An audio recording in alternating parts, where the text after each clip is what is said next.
I'm going to let you hear two little audio clips. And we're doing this for a reason. And trust me, this is a good thing. And I got permission. I'm never going to put air something that's going to embarrass my guys. I'm never going to do that.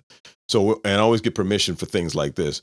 And I think this is going to be so redemptive, so powerful for people who are listening. Well, let's just jump right in. I'm going to play the audio. Here it comes. How you going to end like this?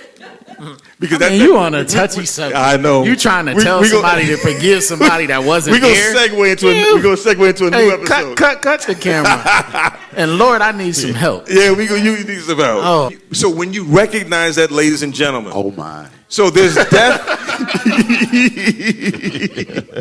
There's. All right, that's the first clip, and then the last clip as the show is going off in our live 100. I'm gonna see y'all in June. I can't wait for this one.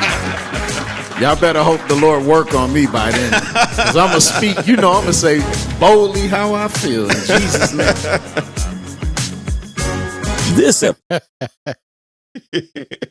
Oh, that is crazy hearing it now that we're in June.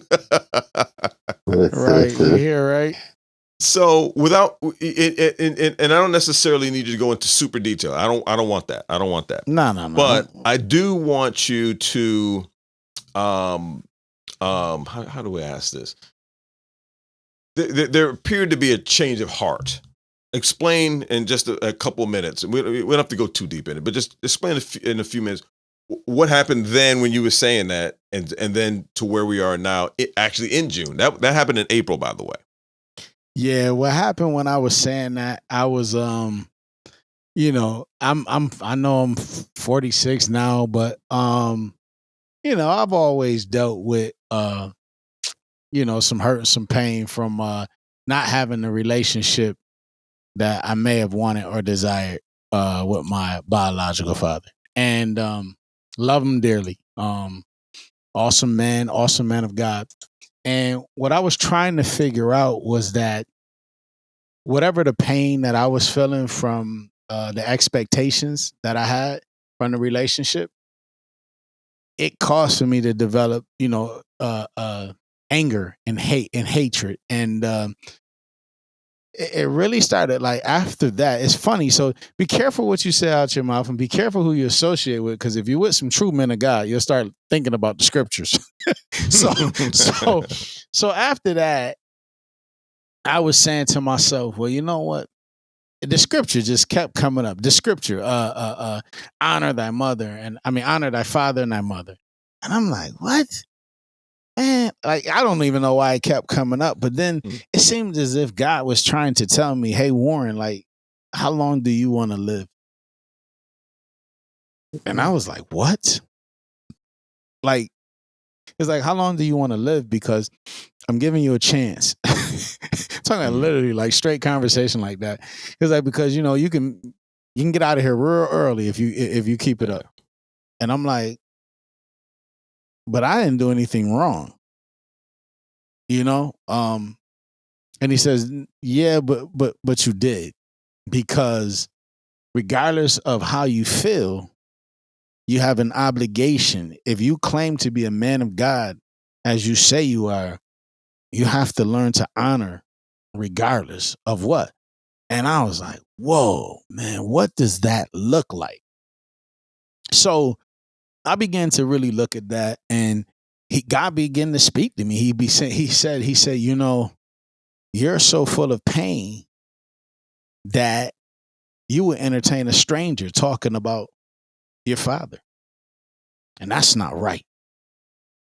God told me that. He said, that's not right. He says, that leaves no honor for him.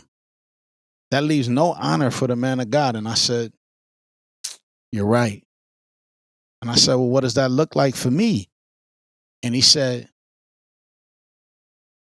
learn to speak good things. Learn to refrain from negative things. So through that, even though there's still I still say there's pain there. There's still some hurt there and disappointment, but I realize I love the man of God. I love that man of God a lot. And I'm gonna do my best as a son to honor him. And it doesn't mean that necessarily that I gotta change any of my communication ways or anything, but I just have to refrain. I learned to refrain from saying anything negative about him. And I believe because of that, it allows for me to live a longer life and actually to obey God.